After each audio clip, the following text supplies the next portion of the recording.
Hi, I'm Josh. And I'm Layla. This is Layla in the morning. So today we're going to talk about how men and women hear differently. So we're going to build a little bit off of last week's episode. And I don't even remember what last week's episode was. That was how you have to go do some things on your own and I have to go do some things on my own, but we come back together, honoring the differences. Yep, okay, I remember. So why do we do this? We do what? Layla in the morning. Okay. Yeah. See, we're already hearing differently this morning.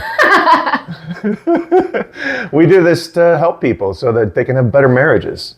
Yeah, so you can feel confident that you have some tools in your back pocket when you feel strife, like you get a little frustrated with your mate that we married. Yeah. And now we're stuck with. So how do we do that more effectively? Yeah, I mean, I think a big one that I had gotten from Mark Gungor was, to really honor your mate's difference. Yeah. Because then you're not thinking that they're, trying to do something intentionally to hurt you. Right. It's just that they're different. Yeah.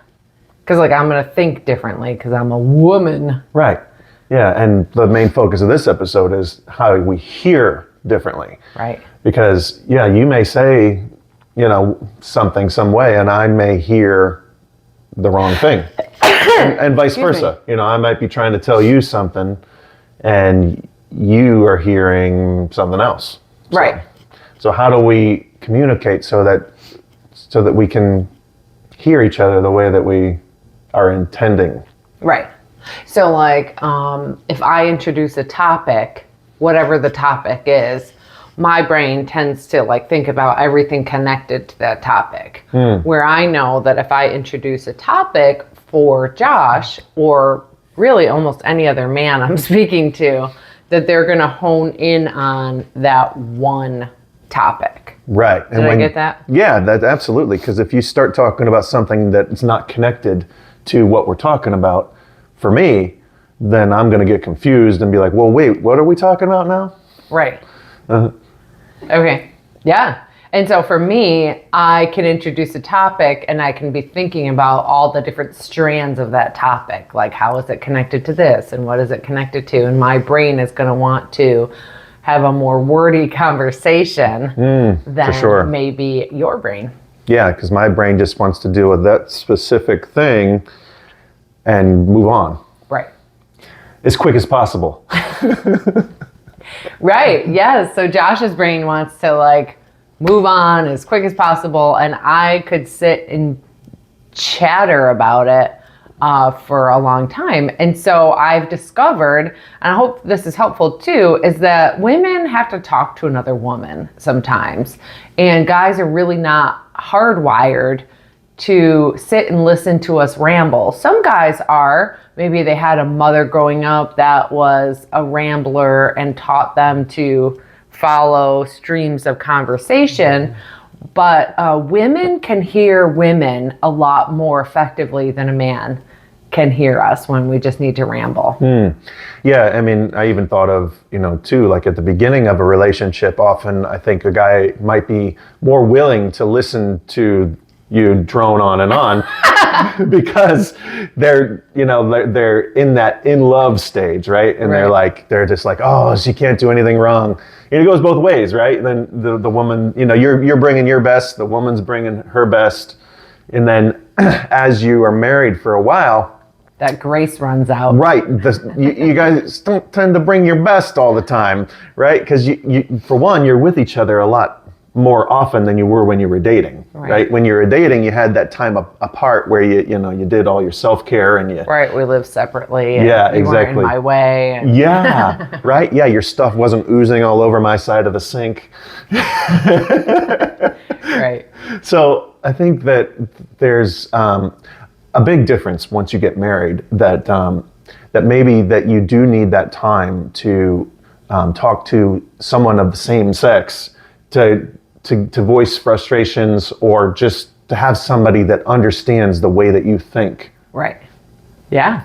And it can also help you process something. I think too often we hear about couples that are a little bit extra needy of each other to process something, where women could chatter on about something and get some relief by feeling heard by another woman instead of the man's brain. Like when I talk to Josh about something, he is hardwired to find solutions. So he's looking to hear my problem and fix it quickly, where sometimes I'm just sharing and chattering. So when I find another woman to talk to about whatever I'm chattering on about, like a work thing or whatever, a kid thing that I'm working on or dealing with, then we can come back together. Yeah. And I feel taken care of, but it's not necessarily putting that pressure on you to sit and listen to me yammering. But at the same time, I mean, I can still, knowing what you need, I can still stretch into that need at times. It might not be 9 o'clock at night when I'm tired and I've had a long day, but during other times when we're really spending quality time together, then I might be able to just stretch into that need and understand that you don't want me to fix whatever it is that you're talking about. You just want me to listen and say, dang, I can hear why that would be frustrating. Whatever it was that you're telling me that you must have felt pretty frustrated by that because you wanted to do this and then you got this, and the mirror, the imago technique. I can. Right. So that means like he will just validate what I went through and just kind of empathize a little bit with me, and then I don't feel so frustrated by whatever it is I'm venting about. Yeah, it goes both ways, because there may be something that I'm frustrated about too. You can tell, which partner is the frustrated one and needs to be heard, and then and you both might be. Yeah. So you have to kind of take turns, saying I'm going to be the sender. I'll be the receiver. And then we switch, right? And then I'll be the sender and you can be the receiver. Send me whatever you need to send me, and I receive it and just mirror back to him. Yeah, and you don't have to have any kind of a solution for whatever it is that I'm frustrated about, or vice versa. You can just repeat what you heard and empathize with the emotion that your partner's feeling. Then they feel heard, and even though you hear differently, and your brain might go somewhere else, you got to have those moments where you can pause whatever it is that your brain is wanting to do, and just listen and just mirror back what the person said. I just think there was an awesome part in there for both men and women to hear, but for the guys, that you don't need to come up with a solution. Yeah. That makes your woman just feel so heard. And then if she invites a solution, then she knows where to go to. Yeah, but for the solution finder, right?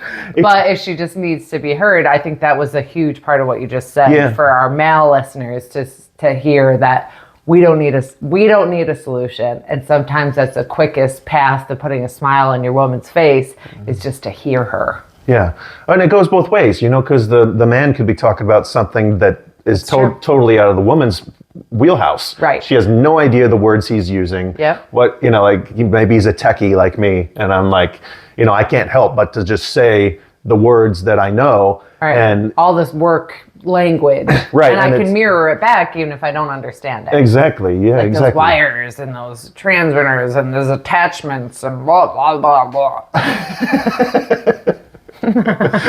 So it's a way that even though each one of us hear differently and we think differently, we can listen to each other.